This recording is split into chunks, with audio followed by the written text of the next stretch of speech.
8 days remain before we, the electorate, make our choice. And tonight, the representatives of 7 parties are here to make their pitch to our audience here in Cambridge and to you at home.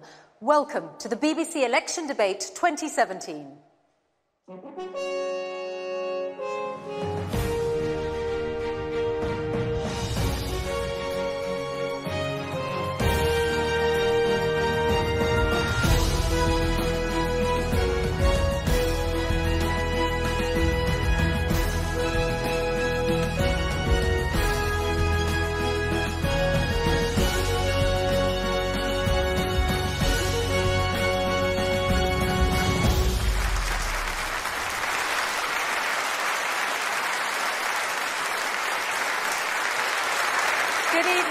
Welcome to Senate House at the University of Cambridge for 90 minutes of question, answer and live debate.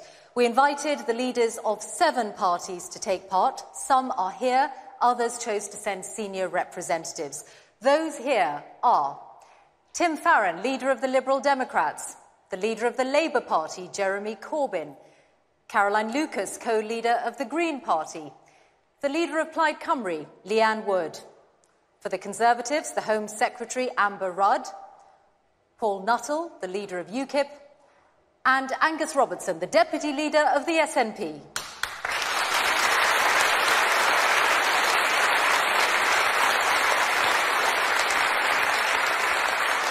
Our audience was selected by a leading opinion polling company to ensure that they are representative of the country as a whole.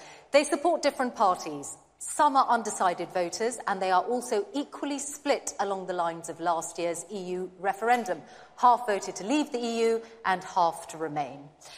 And if you'd like to join in the debate at home, you can do so on Twitter using the hashtag #BBCDebate. We begin with opening statements from all 7 politicians, the order of which was decided by the drawing of lots. First, it's the leader of Plaid Cymru, Leanne Wood. Theresa May called this election because she's taking you for granted. She won't turn up to these debates because her campaign of soundbites is falling apart. Unlike Theresa May, I'm not afraid to defend my policies, my principles, my values. Plaid Cymru exists to defend and build up our country. In Wales, it is Plaid Cymru that stands for fairness and equality, and everyone who chooses to call Wales home. For 100 years, Wales has voted Labour. It hasn't stopped Tory rule. Labour in Wales have their own manifesto, and they're airbrushing their leader out of their campaign. When Plaid Cymru has tried to ban 0 hours contracts and to stop the bedroom tax, Welsh Labour voted against us. It's time we stop doing what we've always done. Let's instead give Wales a voice.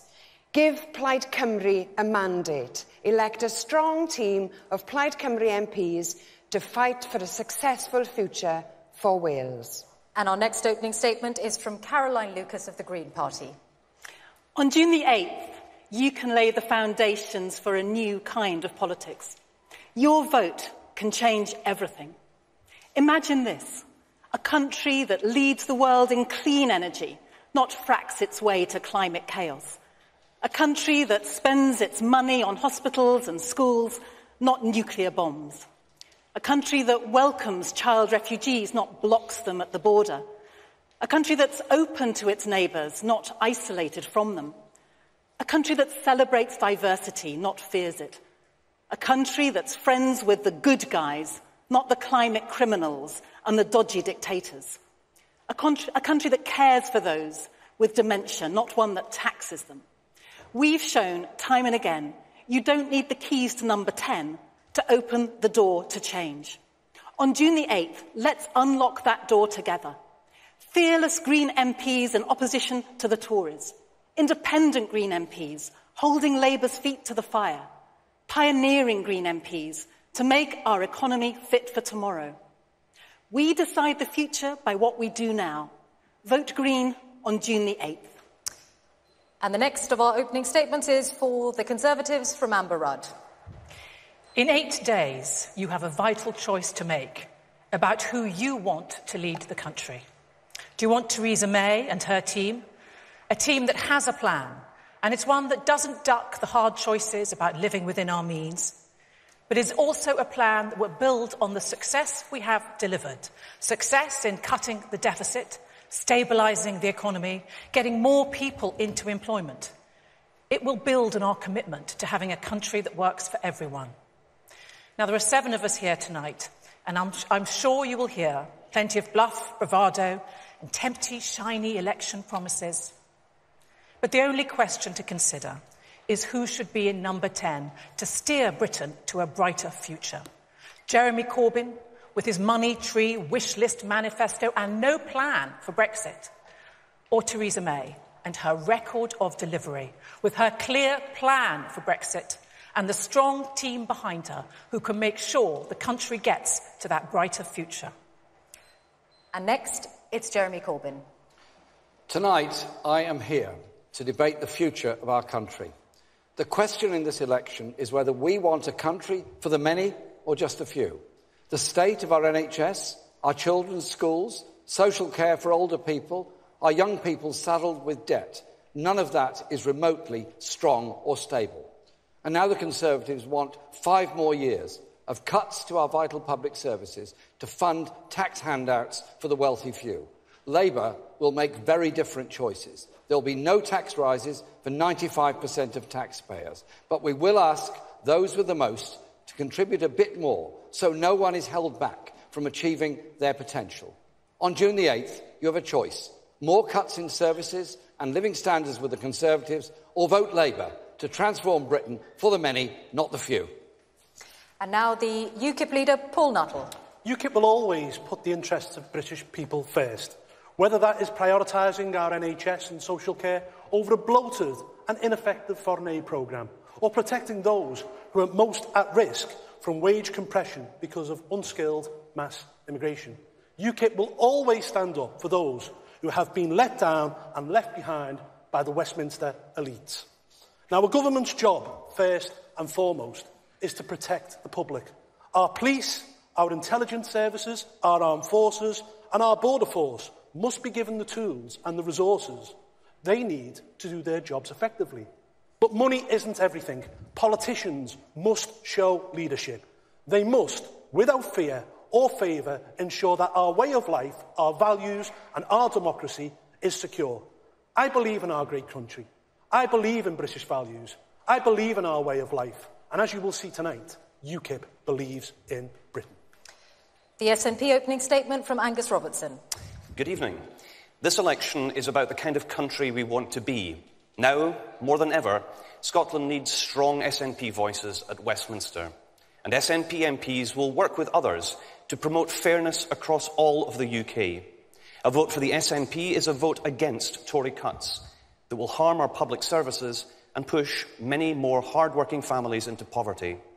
It's a vote for jobs and against an extreme Brexit, which will put jobs and living standards at risk.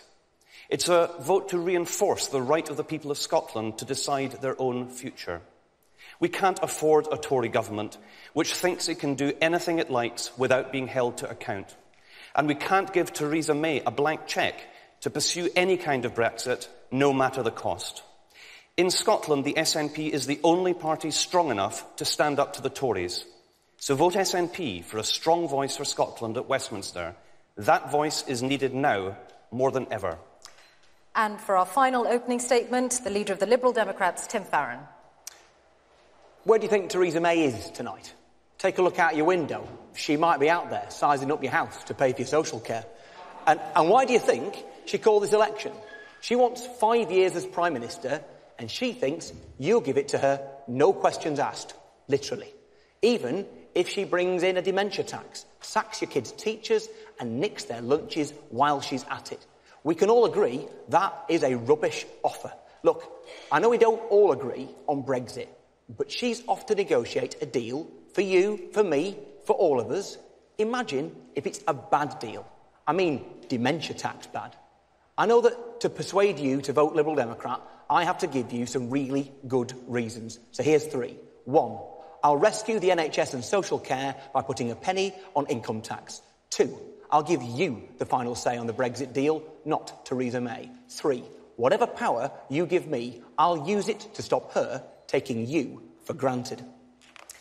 Thank you all for those opening statements.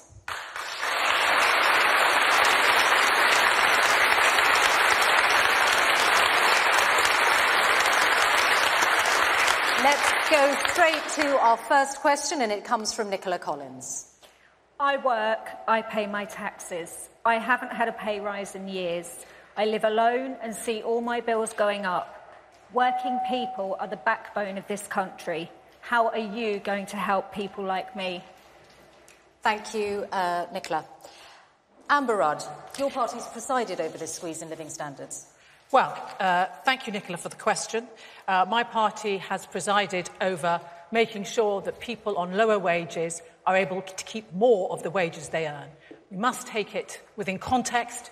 Since 2009, we had, up in the run to 2009, we had one of the largest peacetime recessions, and we've managed to rebuild the economy since then. But my party is focused on making sure that we help people like Nicola, which is why we're going to continue to take people out of taxes, making sure that the amount you can earn before you have to pay tax rises to £12,500, and we're going to live within our means. Some of the offers you will hear tonight are just fanciful. In order to have a strong economy, to support Nicola and others, we need to make sure we have that strong economy. And the way to make sure that we have it is to have a strong negotiating position as we go into leaving the European Union. You're going to hear me say that a lot tonight, because the worst outcome would be if we're not able to negotiate a strong deal with the European Union. The question is on living standards. Jeremy Corbyn. Living standards have fallen in the past 7 years under the coalition government with the Liberal Democrats and the Tories, and now under the Tory government itself. 6 million people are earning less than the living wage. 1 million are on zero-hours contracts. Public sector workers have had a pay cut of at least 14% over the past 7 years. We will lift the pay cap on the public sector. We will introduce a living wage of £10 an hour by 2020. And we won't punish workers who want to take their rights to a tribunal where they have to pay charges and fees. We will abolish that. Our determination is that those who produce the wealth of this country should benefit from the wealth of this country. What we've seen is a massive gap growing between those at work and those at the top. It's times 186 between those on the shop floor and those in the boardroom. That has to change, and we will ensure it does. Angus Robertson, how would you help working people like Nicola? Well, the first thing I would say is that governments have choices about the kind of economic policy they pursue, and the Tories, now alone in government and previously working with the Liberal Democrats, introduced austerity measures which are hitting those in society with the lowest incomes the most. And frankly, I think the time has come for that to end. And politicians can make different choices, and every SNP MP elected to Westminster will stand up for those different choices and an end to austerity. It is about choices. The Tories have chosen to support those who are wealthiest in society. We don't agree with them. We think those who have the most should pay a little bit more, and that's why we're in favour of the highest earners seeing their taxes rising from 45 to 50p. We're also, incidentally, supportive of looking at changes to the pay restraint that we've seen through these times of austerity. That's going to happen in Scotland under an SNP government. We will press the UK government to do the same in the rest of the UK. Lastly, I want to make this point. Some of those people on the lowest incomes have been massively hit by welfare cuts. And I think the time has come to end punishing disabled people, end a bedroom tax, and leaving people with the lowest incomes with too little to pay for the essentials. Okay, that can change. It's about political changes. To respond to the direct points. Well, on the direct point of payments to help people who are disabled, we are a party who will always support those in most need. And the welfare bill for helping people on disabilities has gone up £7 billion in the past 7 years and is now at £50 billion. We will always provide that safety net where it's needed. Amber, you tried to take personal independence payments away from people with disabilities, and then you turned yourselves around in a few days on that. You're not credible on this issue. Jeremy, I know there is no extra payment you don't want to add to, no tax you don't want to rise. But the fact is we have to concentrate our resources on the people who need it most, and we have to stop thinking, as you do, that there's a magic money tree. You have to be accountable But of the money you want to spend. I'd like to bring in some of the other parties. Tim Farron, you've argued for this election being about providing a good and credible opposition. Which of these parties do you think has the right economic formula for living standards? I mean, to answer Nicola's question, I mean, economics is about people. It's not about figures. It's about people's experience and how they can afford to feed their children and look after them. Like many people, I have known in my life what it's like to not be able to pay the bills. It matters to me that we build a country for all of our children where people are decent to one another. A strong welfare state is essential. I've been helping 2 people in my constituency with their PIP payments in the last month, both of whom were chief executives of different companies in the not-too-distant past. Everybody out there who thinks that welfare is some kind of a burden needs to remember that any one of us is only 1 or 2 steps from being in need at any given time.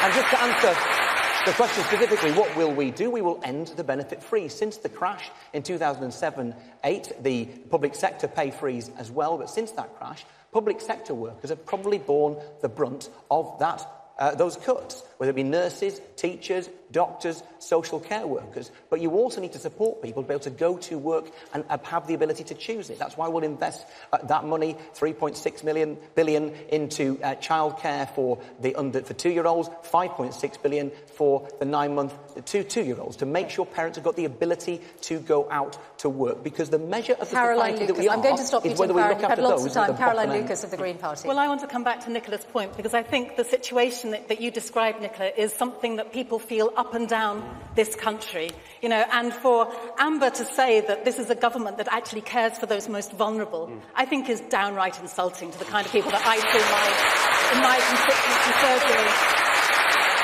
You know, I see letters from a man who can't actually get into the surgery because he hasn't got his mobility scooter and he hasn't had it for 6 weeks because the DLA payment going on to PIP has now been delayed. He is just stuck there. You know, I think there is just simply not a recognition from this government about the pain that it is inflicting on some of the most vulnerable people in our society. And it is a matter of political choices, because we are the 5th biggest economy in the world. And yet, we are a country that has 4 million children living in poverty. We are a country where 1 million food parcels were given out last year.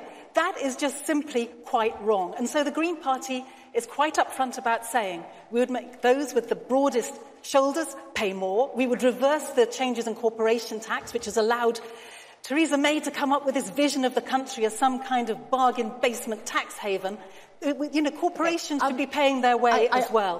The money is there if people want to. When Theresa May became Prime Minister, she talked about the just about managings. What happened to that? Well, I would add to the long list of criticisms that Caroline has put out before us that there are now 800,000 fewer households that have workless households in them. We have focused on making sure that people can get into work. Work doesn't pay. Nurses are going to food. Caroline, we need to have a system.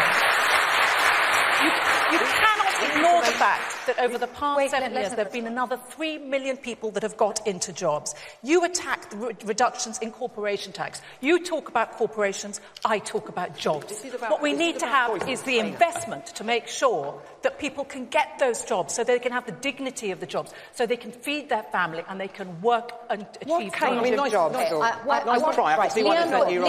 on, Tim Farron. 2 people haven't spoken yet. Leanne Wood and then Paul Nuttall. I'll come to you. I'd like to know what kinds of jobs all these extra people are in, because we know that the numbers of people on 0 hours contracts has gone through the roof. My party, Plaid Cymru, has tried in Wales on 7 different occasions to abolish 0 hours contracts, only to be voted down by the Labour government in Wales.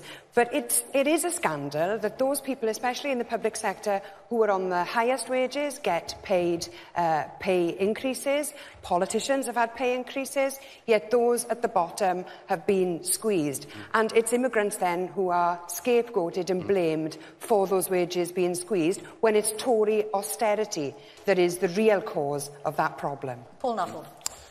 Well, wages have stagnated over the past 10 years. There's a number of reasons for that. Firstly, there was the economic crash, but secondly, we've had an oversupply of labour, and that certainly is the case in working class communities. The Bank of England have admitted that that is so. But what we need to do is we need to put more money in people's pockets. And you don't do that through the politics of jealousy or spite. What we need to do is to reduce taxation. So, for example, we propose that we would scrap VAT on fuel bills and do away with green levies, which will put £170 extra back in your pocket per annum. We would also raise the personal allowance to £13,500, again, because we believe that people know how to spend their money better than any government. And as for corporation tax, no, we want to see corporation tax reduced, not raised, because if you raise it, companies will leave this country. If they leave this country, what happens then? There's less jobs, there's less taxation. Therefore, you put people out of work. I'm sorry, they're starting to leave because of Brexit. And jealousy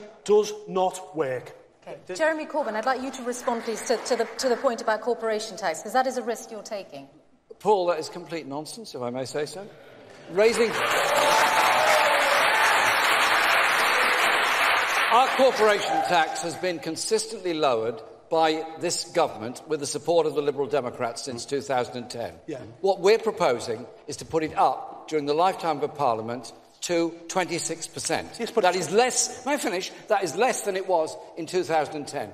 And if you put that corporation tax up, you're then in a position to deal with the crisis in social care, the crisis in our NHS, properly fund our schools, and not ask head teachers to collect from the parents to pay the teachers. And I would just say this, since Amber Rudd seems so confident that this is a country at ease with itself, have you been to a food bank? Have you seen people sleeping around our stations? Have you seen...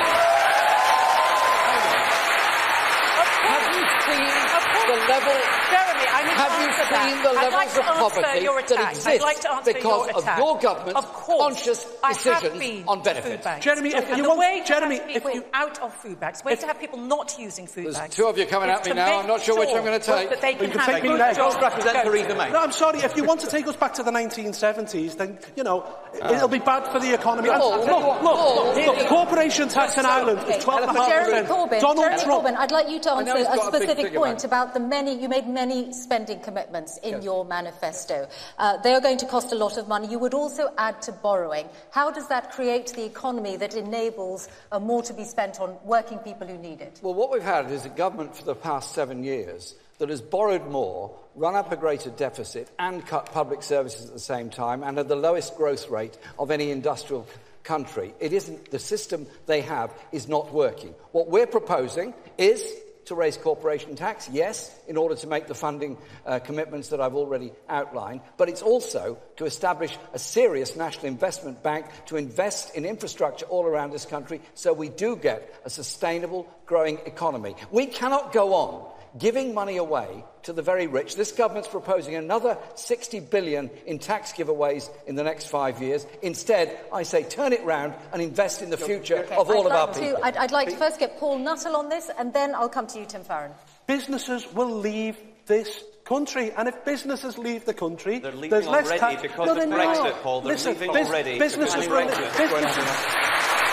If businesses leave, there's less tax, there's less jobs, and more people will be unemployed. That's what you'll get if you vote Labour. Tim Farron. We need to tackle Nicola's concerns by being compassionate to the individual and standing up for them, but we also have to get the big choices right. The elephant in the room. The fact is, we need to remain in the single market, or else we will not be able to afford the National Health Service, social care, or any of the support we're talking about. And if Jeremy cared about having enough money to spend on those who need it the most, to raise living standards, he would not have trooped through the lobbies with the Conservatives and UKIP to trigger Article 50 and to make Britain poorer.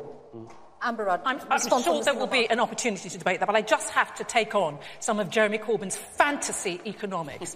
I mean, he has this monetary wish list in his manifesto. It's very easy to think about how you spend money. It's much harder to think about how you raise money. And his proposals don't add up. It's though he thinks it's some sort of game, a game of Monopoly, perhaps, where you ask the banker for the red money to buy the electrics, the green money to buy the railways, and the yellow money to buy the gasworks. Well, it's not like that, Jeremy. Well, this is people's hard-earned money, and we will protect that. We won't roll the dice. Thank you for all your responses to this particular question. It is time for us to move on to our second question of the evening, and this one is from Ghulam Nabi Adam. Hello. Once we have left the EU, How would your party ensure we have the workers and the skills we need to make the UK a success? Thank you. How would we have the workers and skills we need to make the UK a success after Brexit? Paul Nuttall. Very easily, because we then can control our own borders. And when people went out last year and voted on June the 23rd, they didn't just vote to control borders, they voted to reduce immigration as well. Because, last week it was announced that a city the size of Hull came to this country. That wasn't on the ballot paper, though. Hang on, hold on. A city the size of Hull came to this country net. That's going to be a Birmingham over a 5-year period. It's unsustainable. What we need to do is we need to reduce immigration, and we do it by having an Australian points-based system. So if you've got the skills that this country needs, yes, please come here and work. But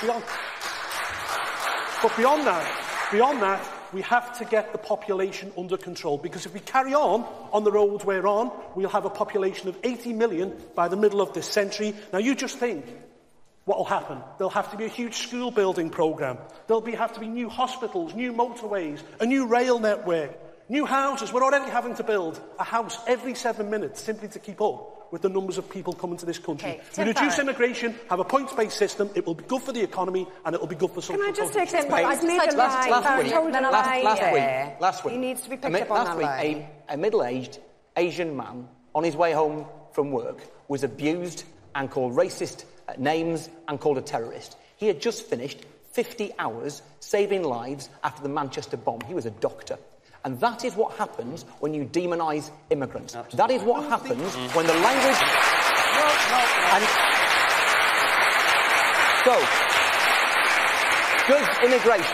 Does immigration cause pressures that need to be met? Do we need to invest more in infrastructure to make sure we invest the taxes that immigrants pay to make sure that we provide for everybody? Of course, yes. Do we need, as I'm afraid the Prime Minister has done for the last 7 years, first as Home Secretary and then Prime Minister, set completely balmy, bogus targets that she fails to meet every single year? No, we don't. What we need is an immigration policy that is good for Britain, good for our businesses, good for our farmers, good for tourism, good for our health service, a wise immigration policy, good for Britain, not a Conservative immigration policy written to appease UKIP. Tim, Paul Nuttall, I'd like to get Amber Rudd to respond. Immigration is an important part of building our country, strengthening our economy and supplying the additional support that we need to our schools. But we have to make sure we have an immigration policy that we can control. We have said, the Conservative Party and the government, that we will continue to reduce those numbers. And as we leave the European Union, we'll have more chance to do that and to be able to decide who comes to this country. But be in no doubt, we will always have an immigration policy that, although it continues to reduce, will attract the brightest and the best, and will make sure that people can come here to support our economy and develop businesses here. Jeremy Corbyn, you were talking about immigration today, and you said you would make no false promises about cutting it. Does that mean you will make no promises at all on cutting immigration? What will happen on leaving the European Union is that we cease to be members of the single market, and therefore free movement ends. What we're saying is that every EU national that is resident in this country must be given permanent rights of residence here and not blocked for it by this government. And secondly, that we would ask, as we've already done in opposition, that all European governments do the same for British nationals that are living there. And that we recognise the massive contribution made by people to this country who've come from all over the world, as well as from Europe, to our health service, our education, our industries, our universities and our science. If both of the things you said are a different point from the one I put to you, which is, would you make any promise on cutting immigration? What I would say is we will have a fair and managed migration system that is based on the needs of this country and the rights of family reunion. What is fair? Fair is where you bring people in when they've got jobs to come to, or it's necessary for them to be working here, or we need them to assist in the economy. That is fair, but it's also important... So immigration will go up, Jeremy. It's also important that we maintain the links of universities with universities across Europe. This government, under Theresa May, sent vans around Brent telling people to go home, has refused to allow refugee children in. I think we need to... Leanne Wood, you have campaigned for more immigration to Wales, get Wales the workers it needs. In your manifesto, Did you not say that, that you wanted a visa system for Wales so that you can attract the workers you need, which means that you don't feel Wales has the workers it needs at the moment? We want to maintain our economy. We want to make sure that so you need more workers. You need more workers from outside Wales. Well, correct? we're quite happy with the ones we've got. So why do you need a visa system to attract more workers to Wales then? Because Theresa May is going to end freedom of movement, and that brings specific risks to the Welsh economy and the Welsh NHS. So you may need more workers to come to Wales in the future from outside. We want to keep the ones we've got. Okay. But can I just make this point? How does that square with UKIP? most people in Wales voting for Brexit? Sorry? How does that square with most people in Wales voting for Brexit? Well, UKIP has just claimed that people voted to leave the European Union, and in so doing, they also voted to curb immigration. I don't think we can read that into the result. Some people may well have voted to curb immigration, but there was only one question on the ballot paper, and immigration wasn't on it. And I'm afraid that UKIP keep using this issue. They want to whip up people's hatred, division and fear, and that's why they talk about immigration all the time. I've got to come back on that. Right. Stop lying about immigration. Listen. This isn't about immigrants. It's about government policy. And the government have got it wrong time and time again. Amber, for example, her party have said in 3 manifestos now that they're going to get immigration down to the tens of thousands. You know, it's Jack and Ori. It's not going to happen. Jeremy won't give you a figure because under Labour, immigration will go up. There's only one party on this platform tonight who will see real cuts of immigration, which, by the way, is what the majority of British people want. Poll after poll shows it time and time again. From the Nuffield study that you're looking at £1 billion additional cost to our National Health Service because the government's bungling of the deal with Europe, which means that you'll have thousands of thousands of pensioners from Europe, British pensioners, returning to the United Kingdom.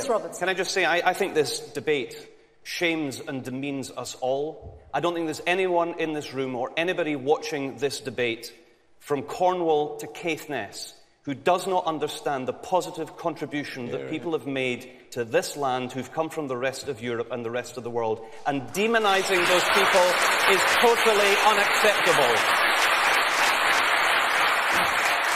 Scotland's experience, Scotland's problem, has never been immigration, it's been immigration.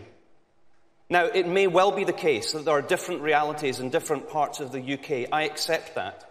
But in Scotland, we value the contribution of people who've come to our land. We value refugees who've sought refuge in our country. And there is much, much more that we should do to make sure that people are able to stay in Scotland. But we should also be able to protect people who've come there. Okay, would you put so the first thing that I would do... any upper limit on immigration to Scotland? The first thing that I would do is make sure that every EU citizen who is here is guaranteed the right to stay. It is totally unacceptable that this Tory government hasn't been prepared to give them the guarantee, the promise that they can stay. I think that's totally unacceptable. Yes. Caroline, and then I'll get Amber. Michal, just the last thought. If it is perfectly possible to have different immigration policies in countries such as Canada and Australia, who have different policies between different provinces in their country, it's perfectly possible to have different immigration rules for different parts of the UK, and that's what the SNP supports. Right, and I asked you about the question about what upper limit you'd put on it, which you haven't answered. Well, at the present time, our problem is we're losing people. I don't know how many people saw the reports last week. The issue for us is people are now leaving, and that will have a detrimental impact on our NHS and our public services. Well, on the subject of the right of EU nationals who've made their lives here in good faith to stay here, I just think it is unbelievably cruel to be using those lives as bargaining chips in these negotiations. The government right now could be saying those people should be able to stay right now. But I want to be able to make the case proudly for free movement. I think free movement has been the most wonderful gift, the ability to travel and work and live and love in 27 other member states, and for them to come here. And I have to say I am sorry that the Labour Party now doesn't support that, because I think our country is enriched by people coming from other countries. I think that the Britain that I love is a confident, outward-facing country, recognising that migration makes a massive positive contribution. And I think right now we have people like Paul and his hate-filled rhetoric will make people feel, that makes people feel as if the reason that they can't get a leg on the housing ladder, or the reason they can't see a GP, is because of migration. It is not because of migration. It is because successive governments haven't invested enough in our public services. If you are in a queue, if you you are trying to see someone in the NHS, if you're trying to see someone in the NHS, you are more likely to find a migrant actually treating you as a doctor than ahead of you in the queue. Okay. Jeremy Corbyn, could you respond to the point on giving up on freedom of movement? The problems that we have of exploitation of workers in this country and groups of workers that have been brought in wholesale from lower-paid economies in Central Europe is a serious one. Those people are themselves grossly exploited. They're brought here to undermine existing pay and working conditions and create... Hang on, wait, can I finish? That will make the situation worse in any community where that takes place. I was demanding that we have a proper regulation whilst we were still members of the European Union before the referendum. That whole strategy has to stop. There has to be a managed migration that isn't designed to undermine working conditions we are in now this country. Seeing the Labour Party, and a lot of people make a great deal of money out of the poverty of those people. For years, I am astonished that the Labour Party is now aping UKIP in using the same arguments about immigration. No. The single European market really matters to all of us right across the UK. Did you not notice there was a referendum? Of people really matters too. Why don't you stand up to the Tories and say, we want to remain within the single European market because it matters to jobs of people from Britain and the rest of Europe who live in the UK. What we're negotiating... Speak louder than words. And what we have is lots of rhetoric around here about helping, for example, those EU nationals who live here, who raise their children here, who work in universities like this, who serve in our hospitals. But when it came to the vote in the House of Commons, the Labour Party did not show up. In the Lords, they instruct their people to vote against the Liberal Democrat amendment, which would have guaranteed that right to remain for EU citizens. Okay. It is a stain on our nation. We have not allowed them to remain. Respond. Amber Rudd, can you respond specifically to the point that you're using those people, the EU citizens here, as bargaining chips? Well, absolutely untrue. What we're concerned about are the 4 million. So there's 3 million here, and there's 1 million UK citizens in the rest of the European Union. We need to make sure that we get a deal to protect all their rights. But as all this squabbling was going on, I was thinking about June the 9th, and I was thinking about the different leaders who've had discussions about so-called progressive alliance. And I was thinking how chaotic it would be if they all got together, formed a coalition, and tried to run a government and tried to do a negotiation Tory UKIP coalition with the European Union. Can I tell you what's chaotic? This is What is chaotic? What is chaotic if you... What is chaotic? What is chaotic, Amber, is you and UKIP arm in arm. It is a sickening prospect. And you stood on a platform just about a year ago saying that you thought that Britain would be safer, stronger and better off in the EU. Now, were you wrong then or are you wrong now? Because we can't trust you on this. What? You are now hitching your wagon to UKIP. You said you wouldn't trust Boris Johnson to drive your home. What I'm consistent about, Caroline, is accepting the result of a referendum. I know that for Angus, there's no referendum result he will accept. Everyone seems to be wrong to him. But the fact is, we had this debate last year. There has been a result, and I want to make sure that we get the right result, and under Theresa May, we will negotiate. Why is she here to defend it herself? Why is she here? Why is she not here to defend it herself? Particular question. Thank you all very much indeed. It's time to bring in our next question. And this one comes from Rhiannon Buckley. Hi. All the parties have promised more money for our public services. Where is that money coming from, and how can we trust that your plans will add up? Thank you. Promises of money for our public services. Where does the money come from? How can we trust your plans add up? Caroline Lucas. Well, the first thing to say is that we would stop spending money on things that we simply don't think is a good use of money. And Trident nuclear weapons would come pretty close to the top of that list. So we would scrap nuclear weapons. That would give us around 130 billion minimum over the next 30 years. We wouldn't be building HS2. We wouldn't be going ahead giving massive subsidies to Hinkley nuclear power station. So first of all, the thing you do is to stop wasting money. And then you have a principle that says that those people who have more money, who have the broadest shoulders, should be giving more into our system. So essentially what we need to be doing is to be levying things like a wealth tax, looking at issues around, as I said before, corporation tax. I think it's wrong that we're going for this bargain basement tax haven. I think we should be going for a country where corporations pay their tax. But the bottom line is that this country is not a poor country. The money is in the wrong hands. There is vast inequality in this country. And if we were to sort that problem out, then we would have a much better chance of ensuring that public services are properly paid for. Take the NHS, for example. We put far less into the NHS than most other countries of a similar GDP, the similar wealth. We don't put that money in our public services, and therefore we don't have the world-class public services that we demand.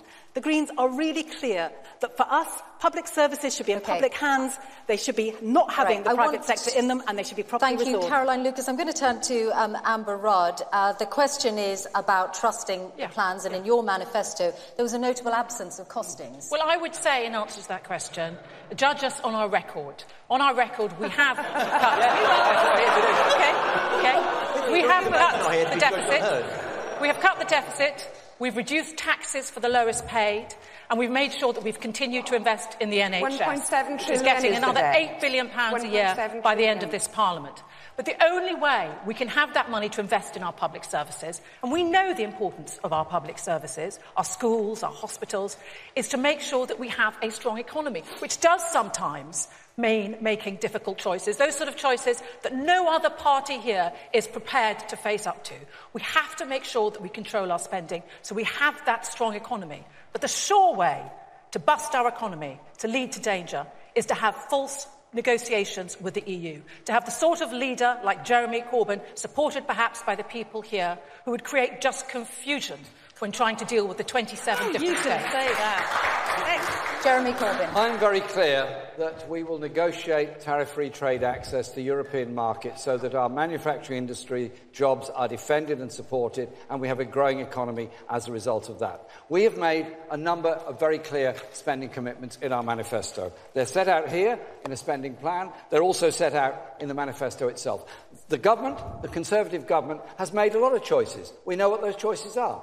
Our schools are underfunded, our hospitals are overcrowded, our students are saddled with debt, there's a growing housing crisis. And at every single turn, their answer is to further reduce corporation tax and further reduce tax for the very wealthiest in our society. Are you sure? I'll give you an example. I just want to ask, are you sure that your plans add up? I mean, it was only yesterday you couldn't remember the cost of one of your policies. I'm absolutely sure that they add up. Absolutely clearly about this. For example, if we want to remove university tuition fees, and we do, so our students are not saddled with debt, and restore maintenance grants so that all children, whatever their background, have a chance of going to university, that will cost £11 billion. I think that is money well spent. I think that is the kind of investment this country needs. Do you think Why should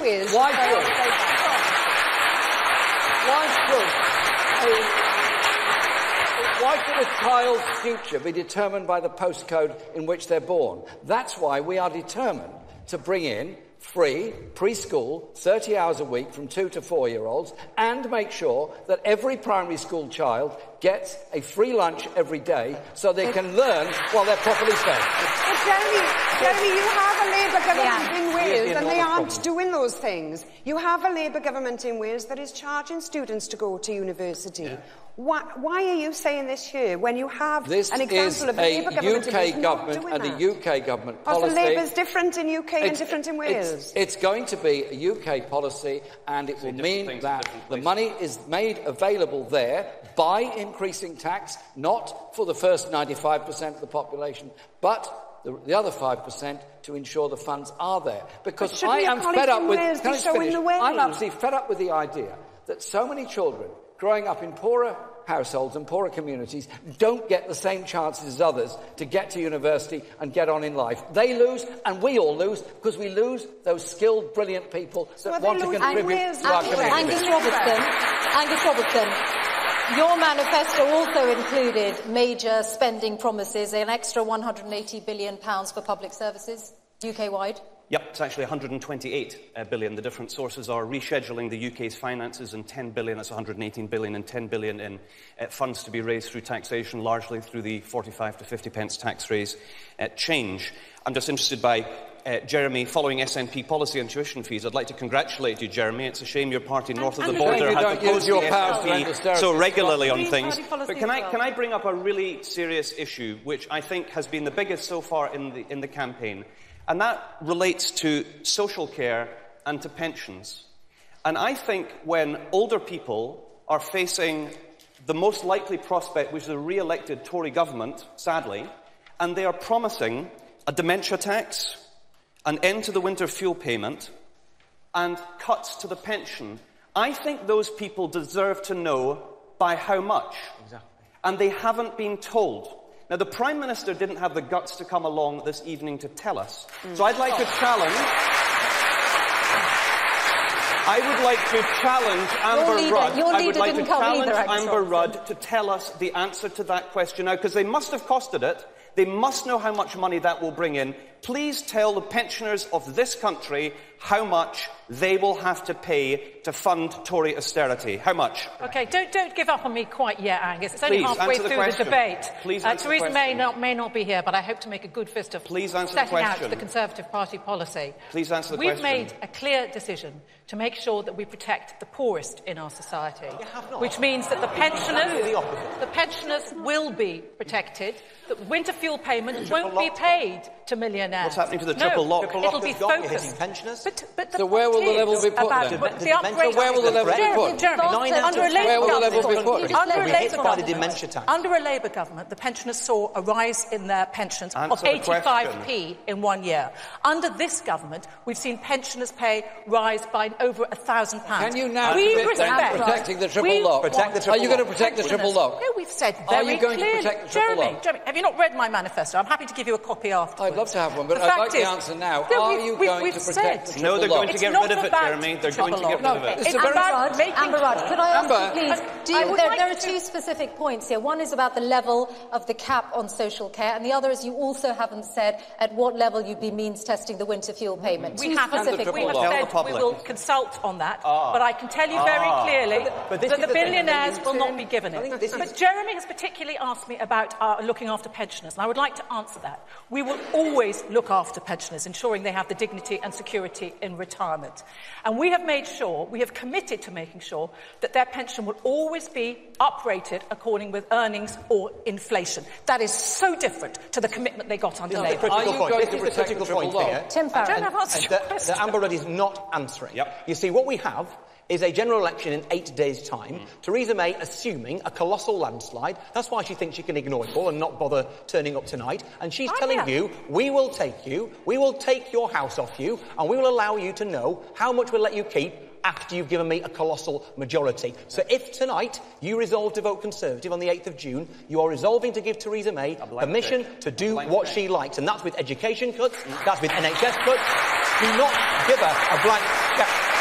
Now, there's a question about how you make things add up. The Liberal Democrats have got a fully costed manifesto. I tell you what, though, there's a long-term economic plan underlying the whole of the Liberal Democrat manifesto, and that is don't leave the European single market and throw away £15 billion every single year in revenue. Okay, just briefly, you have been clear about how you would pay for the extra £6 billion that you would give the NHS. So do you think that would be transformative? Because there are a lot of experts who say that actually it wouldn't make that much of a difference. To me, the NHS is personal, not political. My mum, who had ovarian cancer, from the point of her diagnosis to her treatment, to her care, to her passing away in a ward just 2 floors away from the one where she'd given birth to me, like everybody out there, our experience of the National Health Service is personal. And let me finish. And the point is simply this. If you look at and you use National Health Services, you know, as we saw in Manchester just last week, how utterly brilliant, caring, dedicated and professional they are. And yet, Caroline, let me finish. You know I didn't. So what we've got here is you see the professionalism and the decency of those people, but have we got the best funded health service in the world? No, we haven't. We spend less on our NHS I'm going to stop you because we haven't Portugal, heard on Spain, we haven't heard yet on Greece. It's important that we put a penny on income tax to fund the National Health Service and the recovery of it. The question was, how would you raise the money? We've been quite detailed about how we raise the money. We would, firstly, we'd scrap HS2, which is only there for the benefit of one place and one place alone, and that is London. We'd also look at the Barnett formula, which gives the Scots £1,700 per head more than us, the English.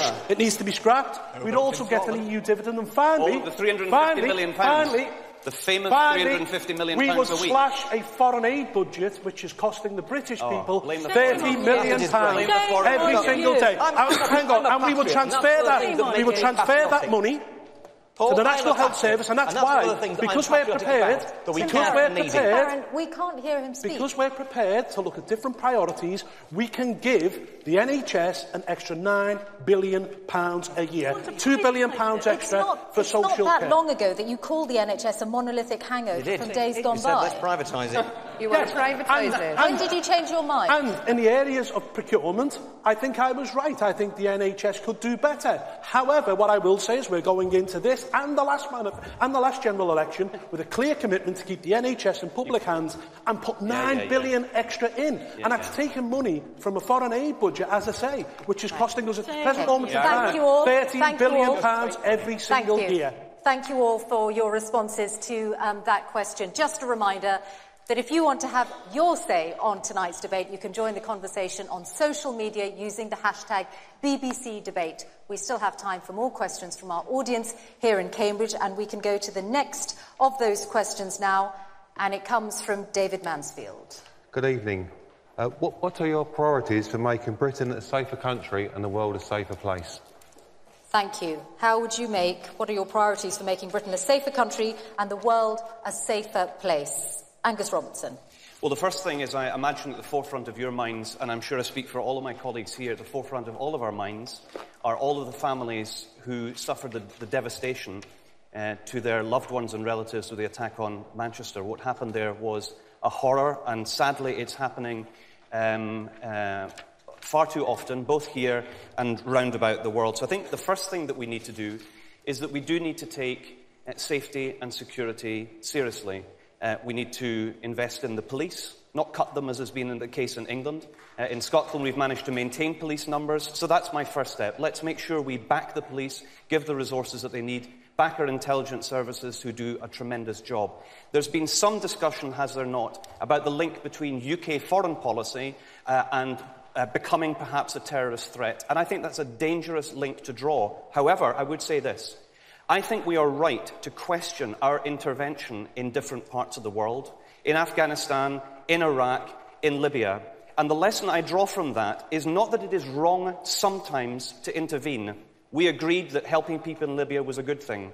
But what was wrong was spending 13 times more bombing that country than helping to rebuild it, and leaving areas of the world with ungoverned spaces is where terrorism and extremism thrives. So we need to do everything that we can to counter extremist thought, give the police and security service the tools that they require. So not cutting the police would be a first step that I would take from Scotland's experience. And I think we want to be very cautious about how we intervene internationally. And if we're going to do it, we have to think long and hard about how we make sure that those places remain stable and safe for years to come. Jeremy Corbyn, you have talked about our foreign interventions and our safety here at home. What happened in Manchester was unbelievably abominable in every way. Innocent lives were taken of mainly young women out enjoying themselves. I want to live in a country that protects the right of people to go out and enjoy themselves at any town or any city in this country. The consequences of that are appalling for those families, and I hope those that are perpetrated this act are all discovered and brought to book. But there's also a question we have to ask about the number of police officers. Under Amber Rudd's time in the Home Secretary and Theresa May before that, 20,000 police officers have lost their jobs. There are fewer police officers around than there were 7 years ago, and those cuts are going to continue. I think it's important that we restore that. What I also think, if I may say so, is the point that Angus was alluding to about terror threats and other threats to our security. There are terrorist threats, obviously. There are also cyber attacks threats, as the National Health Service discovered. It's also important that we recognise that leaving large spaces of, for example, Libya, ungoverned, leaves an opportunity for those who wish to do harm to an awful lot of people, a space in which to develop to do that harm. If you intervene somewhere, the consequences go on for a very long time. And I think we have to think it through. Police cuts, but I'm not saying... Without the police cuts, are you saying the attack in Manchester wouldn't have happened? No, I'm absolutely not saying that. The attack in Manchester happened because somebody decided that they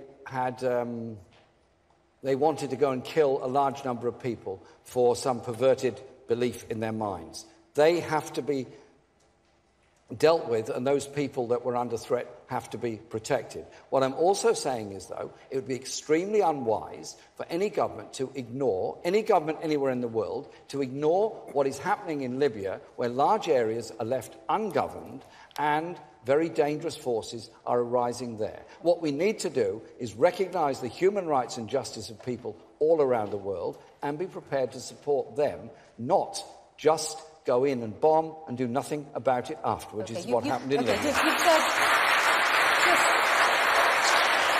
Just quick point of fact before I turn to Amber Rudd.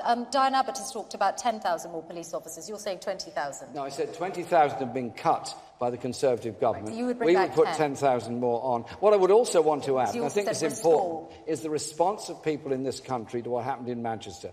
I was in Manchester straight after the event took place, and Tim was there as well, and Amber. The most amazing sense of community unity came together. They were not going to allow that individual who killed those people to divide our communities. They were going to be united in response to it. Thank you. And it's a really important question, because the first job of any government is to keep its citizens safe and secure. But I'm going to level with you. Since 2014, we have been at the threat level of severe, which means an attack is highly likely. As Home Secretary for the past year, I've seen the evidence. I've seen the warrants crossing my desk. I spend about 2 hours a day looking at them, seeing the real damage that some of these terrorists want to do us. The way we try to stop them is by supporting our security services and our counter-terrorism police. The best way to try and intervene in those plots is to make sure that they are well funded. And we've increased their budgets significantly since 2015, and we hope to further on. Okay, what about the ordinary police, though? How do the cuts in police numbers make us safer? No, but the fact is there were reductions in police budget because we had to make changes in order to live within our means after 2010. But the police responded incredibly well. Crime has fallen by a third between 2010 and 2015, and we've protected the police budget going forward. So government can make sure that we live within our means and protect the communities, but particularly on terrorism, if I may, we have to make sure we also have the right legislation. And I am shocked that Jeremy Corbyn, just in 2011, boasted that he had opposed every piece of anti-terror legislation in his 30 years in office. And I really think he must be held accountable for that, because I find it chilling. Can I just remind you that in 2005, Theresa May voted against the anti-terrorist legislation at that time. And she voted against it, as did David Davis, as did a number of people that are now in your cabinet, because they felt that that legislation was giving too much executive power. My opposition to anti-terror legislation isn't opposition to protecting us from terrorism. It is simply saying there must be judicial oversight over what is done in our name. You cannot give... There is judicial oversight. I'd like to get the other party Jeremy, you are very good I have made that very clear, right right from the Prevention of Terrorism Act you in the cannot 1980s. Undoubtedly. Tim Farron, a specific point for you. In your manifesto, you said you were going to roll back state surveillance powers by ending the indiscriminate bulk collection of communications data. Now, that was before Manchester. Do you still stand by that as the right thing to do? Yeah, if you look at the security services, what do they need? Do they need more powers, or do they need to make use, or be given the resources to make use of the powers they already have? The temporary exclusion orders, which exist now, only one has been used in the last 2 years. But undoubtedly, the shadow that we are standing in now is that of Manchester. And Manchester is my capital city. It matters to me. As Jeremy said, I was there the night afterwards. All 4 of my kids knew people who were in Manchester that night. And it just reminds you of how safe our police and our security services keep us, the countless times that those kinds of outrages had been prevented. So to answer the question, how do you deal with it? How do you tackle that terrorism? Well, we will give an additional £300 million to police to make sure that we deal with the community policing that is so necessary. We will also ensure that we restart engagement with communities where terrorism can be fostered, so you get on the inside to prevent it and nip it in the bud. But there is undoubtedly an international angle to this too. And here's the thing. The terrorists that hate Britain, do you know what? They hate Belgium. They hate France. They hate Germany. They hate our way of life. They hate everything that we stand for. And just as we in Manchester stood together against terrorism, and across Britain we stand together against terrorism, so we must stand together with our neighbours, not just in this continent, around the world, with shared values to fight it. And that will mean diplomacy. That will mean all sorts of things, but sometimes it will take real, serious action. Sometimes it might even mean military action. You have to do the tough thing to defeat the terrorists. Paul Nuttall. Well, it's quite clear that the war in Iraq and the bombing of Libya was fundamentally wrong, because all we were doing is we were removing, yes, evil dictators, but it was quite clear that what was going to come next was going to be even worse. But that isn't... Our foreign policy isn't an excuse for what went on in Manchester, and what politicians need to do is at least have the courage to name what it is. It's Islamist extremism. It's Islamist extremism. But nobody seems... Let him have his. Tim, you've just had a diatribe, so, let's crack on. It's your turn for a diatribe. It's Islamist extremism. Nobody seems to have the courage to say what it is. How we solve it? Well, we put 20,000 police officers back on the beat, 4,000 more on the border force. We tighten our borders, 7,000 new prison officers, because radicalisation is rife within our prisons. And I must say, I can't believe that we've allowed 350 jihadis to return to our country from Libya and Syria. I'm sorry, if you go out and fight or support Islamic State, you should have your passport revoked and you should never be allowed back into this country. Now, what we've also got to do is look at radicalisation within our own mosques. And I will say, Amber, I think you need to look at Saudi and Qatari funding of mosques in this country. And finally, we need to get the Muslim community itself to sign up to the PREVENT programme. Only 1 out of 8 referrals to PREVENT come from within the Muslim community. We have to rebuild trust and confidence in PREVENT. You know, Paul, that the murderer last Monday was reported 5 separate occasions by the Muslim community. They want our safety as much as anybody else. Caroline Lucas. Well, thank you to David for the question, and it's an incredibly important question. And let me be very clear to begin with that people who commit the kind of atrocities like the one in Manchester are barbaric, and what they stand for is evil. But the best form of defence against attacks like that is intelligence-led policing and community engagement. And the kind of response we've just heard from Paul, which seems to suggest that the violence in Manchester was somehow representative of Islam, I think is completely outrageous. There is no more representative of Islam than the murderer of Joe Parks was representative of the wider British public. So listen, I'm deeply concerned about the police cuts we've already talked about, and it's interesting that the Police Federation warned that those police cuts could be very dangerous. But I also think it's right that we review our interventions overseas. I think it's a disservice to democracy to pretend there's no link and to close down the debate.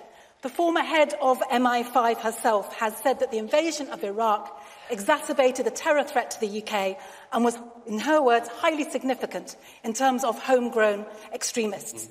But what I want to say actually is something to Amber, because we can't solve all the world's problems, but we can at least stop adding to them. And my question is this, really, that why is Britain the second biggest arms dealer in the world? Why are we selling to 22 of the 30 countries on the government's own human rights watch list? Why did we make 10 times more in arms sales to Saudi Arabia than we gave to Yemen in aid? Amber, I genuinely wonder how you sleep at night knowing I those will make figures. no apology for being a government that wants to defend this country. We will make sure that our defence budget is well funded. We will do that by having a strong economy. You were selling arms to Saudi Saudi Arabia. We have to make sure that we can do that by having a strong indry. Arms sales to Saudi Arabia cannot be justified on the grounds of this being good for industry. No, this is absolutely leading to many Saudi has the right. Leanne Wood. There does need to be some reviewing going on. We need to look at foreign policy. We need to look at the PREVENT strategy. It is a fact that policing has been cut by 20%, including when Theresa May was in the Home Office. And it's a question of priorities. We should be investing in police and other public services. Those are the people running into the dangerous situation when everyone else is running away. And that point's been repeatedly made. When you say we should look at what we're doing, what would you do differently in terms of tackling extremism? Well, I think in terms of the cuts to public services, that's had an impact. If you just take one small example, youth work. When you had a well-funded youth service, there were youth workers available to challenge the ideology of young people if it was going in the wrong. Are you saying austerity has made us less safe? I'm saying austerity has cut youth workers, and there are fewer people around to challenge the root cause, the ideology that spurs these people on. I used to work as a probation officer. Can I just finish making this point? I used to work as a probation officer. If we are interested in tackling the root cause of this problem, we have to understand what it is, we have to understand those ideological drivers, and they have to be challenged by people qualified to be able to do that. And by cutting youth workers and other public services, then you are reducing your ability to do that. And that is one of the reasons we are less safe. We have a small amount of time left. Can you be brief, Tim Farron? There's an awful lot of truth in it. I think the thing we need to remember, particularly when everything is so raw, just 9 days after Manchester, that there's a lot of finger-pointing going on. We all have ideas, and there's some of them different, some of them similar. The critical thing we should remember at this point is that knee-jerk new policies and new laws tend to do more harm than good. More resources for the security services and the police we have already will do a lot more good than harm. Thank you. And our best response to terrorists is the defiance of keeping on. I mean, of course. I mean, the vast majority of Muslims in this country are peaceful, they add to our economy, they're great for our culture, but there is a tiny minority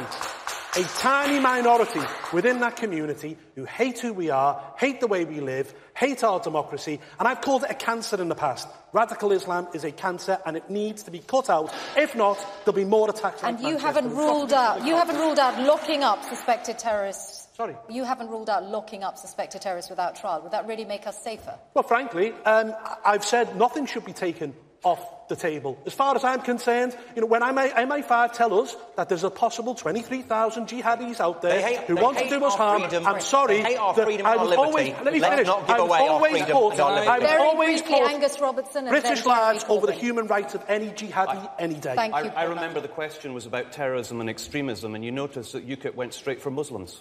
Yeah. We remember it wasn't, it's my time to speak, it's not my time to speak. It wasn't a Muslim who shot Joe Cox, one of Jeremy's Labour MP colleagues. It was a British right-wing neo-Nazi. Who was it who gunned down kids in Norway? It was a Norwegian, white, racist neo-Nazi. There are all kinds of threats, and we need to combat all kinds of Jeremy Corbyn. The response to the people of Manchester was absolutely magnificent. All communities of all faiths came together. And I utterly deplore the language that Paul Nuttall uses and the subliminal attack the whole time on people of Muslim faith in what you say. You invited Hamas. You invited Hamas to the House of Commons and called them your friends. Paul, if I may just complete a sentence. Thank you. To the House of Commons. I think we have to recognise we live in a multi-faith, multicultural society. An attack on any religion is totally unacceptable, and we should recognise that we should bring people together and have much stronger communities as a result. Thank you all. Our next question comes from Rebecca Green. President Trump is pulling out of the Paris Climate Change Agreement. How will the panellists deal with that? Thank you. How would the panellists deal with President Trump wanting to pull out of the Paris Climate Change Agreement? I'm going to ask everyone to deal with this briefly so we can get one more question in before 9 o'clock. Tim Farron. Right, we'll talk about Brexit being a huge threat or whatever you think. There's nothing bigger as a threat to our country, to our children's future, than the threat of climate change. You worried about immigration? You see the mass movement of people as our land is desiccated and deluged by that climate change. So the reality is simply this. If it is simply for hair shirt muesli-eating Guardian readers to solve climate change. It ain't going to solve the problem. We're all stuffed. So let's do something that will actually make a difference. And that means a nationwide, indeed a planet-wide, concerted effort to build the future that we need. So for Britain, what can we do? We can make ourselves energy self-sufficient in renewable energy. 95% of the supply chain of energy in this country, of wind, tidal and marine and coastal energy, is British-made. Why not rebuild our economy whilst guaranteeing our children's future? Thank you. Caroline Lucas. I just want to thank that so much for that question, because the Green Party has been trying to get climate change onto this election campaign agenda for the past 6 weeks. It has been impossible, so thank you so much for that. It is a vital question. It is the greatest threat that we face. And I think, first of all, in terms of what we do to President Trump, I'm trying to think of a polite answer, but I think essentially what we need to do actually is ignore him, because the economics behind renewables is already such that we know that renewables are going to be cheaper than the fossil fuels that they already replace. So that revolution is already happening. But what we need to do in this country is an awful lot more than is being done by this government or indeed previous ones. First of all, we need to leave 2/3 of all known fossil fuels in the ground if we're to have any hope of avoiding catastrophic climate change. That means a massive investment in renewable energy efficiency.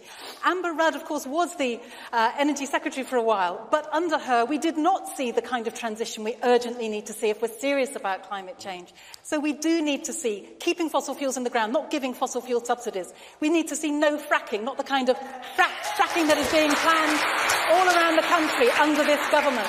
We also need to see an end to massive airport I'm going to stop you, Caroline Lucas, because there's lots more to say. I want to turn to Paul Nuttall. Well, President Trump is doing what he set out to do. I mean, he is the leader of the free world, whether we like it or not. He said during his election campaign that he would withdraw from the Paris Agreement. What he's doing is he's looking at India and he's looking at China, who've got huge coal-fired power station building programs, which are taking place at this present moment in time. He's doing the right thing, then? He's looking at the US economy, and he promised to look after the Rust Belt and working-class people, and he knows that if they reduce energy bills, and they will do that by withdrawing from the Paris Agreement, then he will protect the American economy. He's putting America first. And frankly, I think Britain should put Britain first as well. So you'd want to see Britain doing the same, then? Well, you know, we are only to blame for 2% of global emissions. And what's going to happen is if energy prices continue to go up, companies will move to countries with lower environmental standards. Jeremy Corbyn. We should absolutely adhere to the Paris Climate Change Agreement, and we should urge the American people to press their government, their Senate and their House and their President to adhere to it as well. And in this country, we are determined to achieve 60% of renewable energy by 2030. We're also determined to reduce emissions, but it's not just about climate change emissions. It's also about our attitude towards the environment, levels of air quality and air pollution in our cities, which are not being addressed by this government. And also, when we did have a growing and thriving solar power industry in this country, what did they do? Cut the feed-in tariffs, which destroyed and damaged a lot of that industry. Amber Rudd. We need a different approach. Amber Rudd. The UK's own official advisers say that your government's not on track to meet the pledge of cutting emissions 80% by 2050. Why not? I'm going to answer the first question, if I may, about the Paris Climate Change Agreement, and I must tell you, I am disappointed. Caroline is right. I led the UK delegation to get that international agreement of 180 different countries pledging to that reduction, and it is disappointing that the Americans are pulling out. But I hope that we can use our relationship with President Trump and our close relationship with the US to try and influence, to try and make sure they nevertheless take the right step. Tell him he is wrong. That's not quite how diplomacy works. That's what you need to do. The reason why I am optimistic is because there has been such substantial investment in renewable energy, and yes, in solar, it is increasingly doesn't need a subsidy. So because of that investment, it makes good economic sense as well as good renewable energy. What about air pollution? What about air pollution? You can take the court over air pollution. What about air pollution? This is terrible leadership on the part of Donald Trump. It's also appalling leadership on behalf of the Prime Minister, who can't even be bothered to come here and answer these questions for herself today. But it's no surprise either. He was very clear during his election campaign what it was he would be about in terms of climate change, and he is sticking to his line. But he is wrong, and the world needs to tell him he is wrong. It's bad business. It's bad business. Angus Robertson. So, to answer the question, I'm more than disappointed. I'm appalled that President Trump has walked away from a global approach to one of the biggest challenges that we face at home and abroad. And what he's done is what many of us fear he's going to do in a number of different ways. He's walking away from having a multilateral approach, working together with other countries to deal with serious problems. And that's why if the UK had a special relationship with the United States, and we remember, of course, the first trip that was made by Theresa May was to see a climate change denier, namely Donald Trump, what kind of influence was used by the Prime Minister then to make sure that he didn't go forward with this disastrous step? Poor leadership. Absolutely nothing. This is a government that has got rid of the climate change responsibility at the cabinet table. It is absolutely appalling. So what we need to do is we need to do everything that we can at home. I'm delighted that more than 50% of all electricity generated in Scotland is now through renewables. We would have loved to have gone ahead with carbon capture and storage until Amber and our colleagues scrapped it. So there's much more that can be done. So the Prime Minister and her government need to take climate change seriously in a way that they haven't done in recent years. And we need to impress on all of our international colleagues that we need to work together and get this global challenge sorted. Thank you for all the responses to that particular question. And it's time now for our last question of the evening, and it comes from Neil Plucknett. In what way does your leadership have the talent and the character required to take this country forward into the future? Thank you. In what way does your leadership have the talent and the character needed to take this country forward? Jeremy Corbyn. Leadership is about understanding the people you represent, is about being prepared to learn, is about not being so high and mighty you can't take advice. It is also about bringing people with you. It is also about ensuring that your responsibilities to protect the safety and security of everybody in this country and to lead a government that cares for everybody in the country and doesn't walk by on the other side when there are people that are homeless, there are people that are starving, and we have millions of our children living in poverty. It's leadership to lead a government that is prepared to say to our society, we cannot go on like this. We have to start putting more money into our public services and our resources. We have to have an economy that works for all, and we don't have to have a spiv economy that hands tax relief to the biggest corporations and the wealthiest people whilst ignoring the desperate cries for social help of so many people in our country.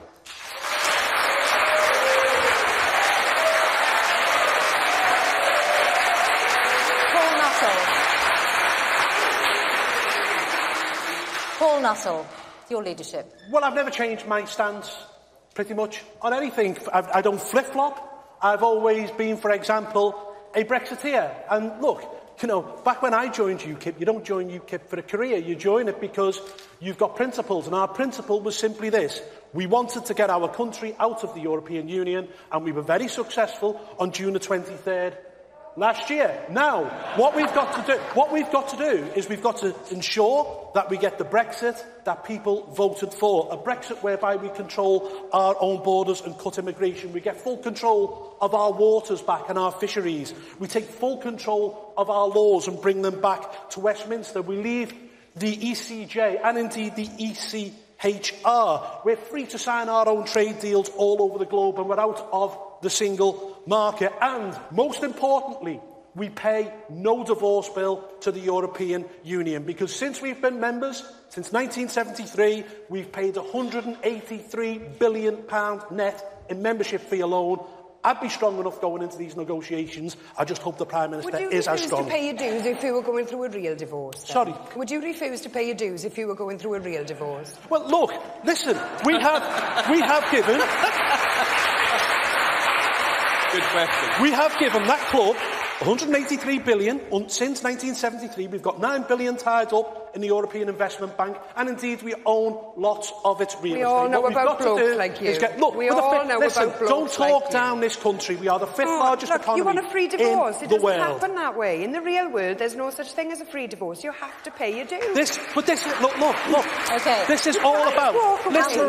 Listen, this is all about trade, and we have a huge trading deficit with the EU. They need us more than we need them. For God's sake, let's be confident about ourselves. Amber Rudd, the question is about leadership, and the Conservatives have made a lot of noise about Theresa May's leadership, personal leadership, and yet this is a campaign where we saw a major U-turn on social care. Yes, part of being a good leader is having a good, strong team around you. And I'm proud and delighted to be here representing the Conservative Party and the Prime Minister making that case. Let's face it, Jeremy only decided to come, I think, late this morning. I was rather hoping Diane Abbott might be here so I could debate with her as well. But the fact is, the most important challenge that this government is going to have going forward is getting a good negotiation with the EU. It's going to dictate whether we have a strong economy, whether we can pay good wages to our public servants and support our public services. Theresa May has the support of her team. She has the support of whoever becomes her MPs. Jeremy Corbyn has had a no-confidence vote against him, which 4 out of 5 of his MPs wouldn't support him on. How can he go in to negotiate with 27 different countries with such a weak team and weak support behind him? Theresa May will be able to deliver for us. As Home Secretary, she delivered 35 different opt-outs. She knows how to negotiate and deliver for the European Union. She'll be the right leader for us. OK. Jeremy Corbyn, could you respond to that point about... 300,000 people elected me to lead this party, and I'm very proud to lead this party.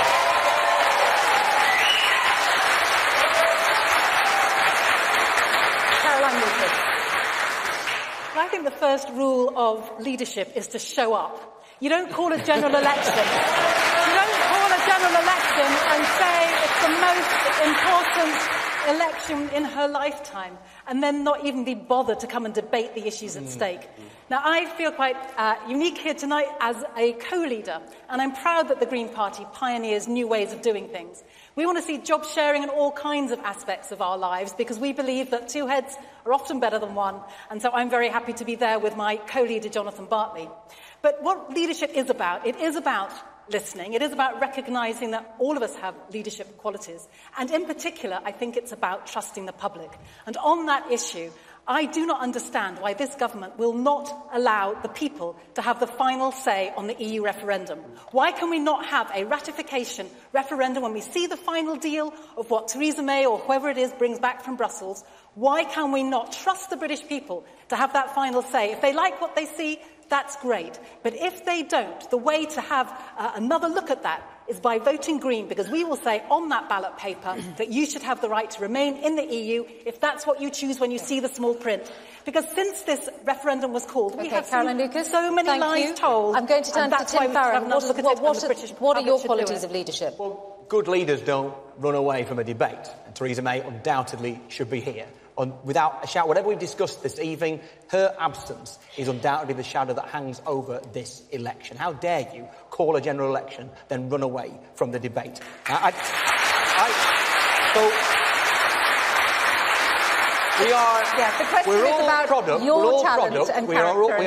We're all products of our upbringing. So I was brought up in Preston during the 1980s, and I saw people around me, what happens when a society, a community, is taken for granted, in that case, by a Conservative government with a colossal majority. Half my mates' parents out at work at any given time. And I am determined to build a country for our kids, mine included, where people are decent to one another, where people have enough, where we have a national health service that is properly funded. And that means being honest with the British people, saying we will put a penny on income tax to have the best health service in the world. It means stopping Theresa May's plans to do to your kids' schools what she's currently doing to our hospitals. And it also means if you want to lead the people, you have to kind of like them as well and spend time amongst them. And if you trust the people, then you do not impose that Brexit deal on the British people without them having the final say. Either the politicians will sign it off or the people will. I trust the people. OK, I just want to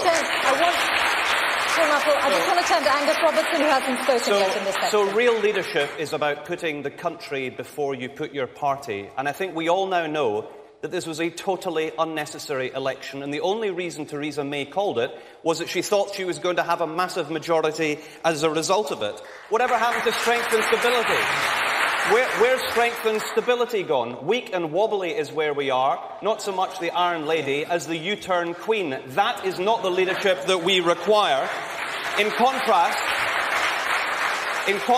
as leader of the SNP in the House of Commons, the third party in the House of Commons, I am proud that we have led the effective opposition when, sadly, the Labour Party has too often dropped the ball, asking questions not just about things that matter to people in Scotland, but the rest of the UK, in Europe and the world. And I am confident that the SNP will be returned to Westminster as the third party, because we need to protect our country from the Tories, who sadly, I fear, are going to win this election. I am working hard to win in every single seat in Scotland, Misha. That is our plan. But I believe people in Scotland realise that it's either the SNP or it's the Tories, and whether they're Labour voters, Liberal Democrats or Greens, they understand that if they vote for those parties, they'll be doing nothing but helping Angus the Tories. Robertson, Leanne Wood. You know you're losing things to I believe leaders should walk the walk and should be prepared to defend their politics and their policies.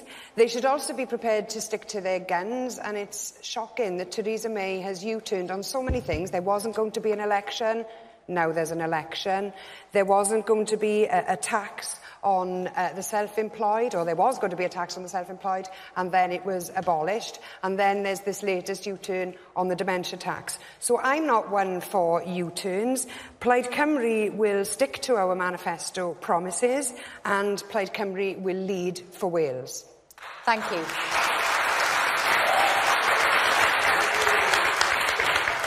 Thank you to all our speakers for their responses to that final question. That brings an end to our audience questions for this evening. It's time now for our speakers' closing statements. They are just 30 seconds each. They've drawn lots for the order of these closing statements, and I'm going to ask our audience here in Cambridge, please applaud right at the end of all 7 of the closing statements, because we have a limited time left on air. And the first of the closing statements comes from Paul Nuttall. Tonight, been a little bit like Groundhog Day for me, because you've heard the same arguments, the same excuses, the same platitudes 100 times before.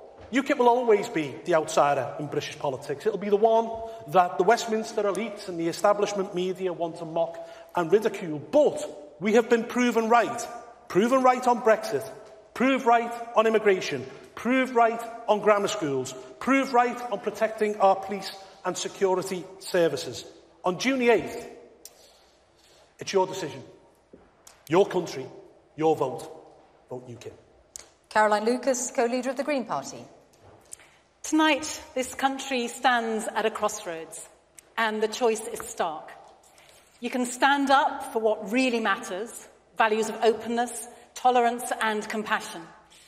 Or you can turn inward to isolation, division and hate. You know, one more MP from the other parties makes no real difference. But more Green MPs would be truly transformative. On June the 8th, I urge you, don't look back. Choose what kind of future you really want. Vote for change, vote Green, and together, let's build a caring and a more confident Britain. Jeremy Corbyn. Tonight, we've seen the real choice facing our country between a Labour government and a Conservative government. This election will decide whether young people are saddled with debt or freed from it, whether we invest in our National Health Service, schools and social care, or they continue to be cut, whether older people get the dignity they deserve or see their incomes fall. On June the 8th, you have the power to decide. Vote Labour for the many, not the few. Angus Robertson. In this debate, you've heard different views about the kind of country we should be. For those watching in England, Wales and Northern Ireland, the SNP will always work with others who share our belief in fairness of an outward-looking, welcoming society. Now more than ever, we need a strong opposition to hold the Tories to account. The SNP will be that strong voice for Scotland, and our pledge is this: to work every day to make Scotland the very best country it can be. Vote SNP. Leanne Wood. Tonight you've heard that Plaid Cymru is the only party putting Wales on the agenda during this election. But our MPs will play their part for the whole of the UK. We will stand up for justice and fair play on pensions, on social care, and for our cash-starved public services. So I urge people back home to give us the mandate we need to defend Wales. Liking us isn't enough. We need your support and your vote. Don't let our country be invisible in Westminster. Vote Plaid, vote for Wales. Tim Farron. Well, look, you've heard my arguments. I'll give you the final say over the Brexit deal. I will put a penny on income tax for the NHS, and I will stand up to the Conservatives over the dementia tax and everything else. Now, Amber Rudd is up next. She is not the Prime Minister. The Prime Minister is not here tonight. She can't be bothered. So why should you? In fact, Bake Off is on BBC Two next. Why not make yourself a brew? You are not worth Theresa May's time. Don't give her yours. And for our final closing statement, Amber Rudd. Thank you, Tim, for that pass. So you've heard the squabbling and discord of disagreement here tonight. You've seen the coalition of chaos in action. But in the quiet of the polling booth, you have a clear choice. A vote for anyone other than Theresa May is a vote for Jeremy Corbyn and that coalition. Our government needs to be at its strongest to take us through Brexit. It is only Theresa May that can deliver that leadership.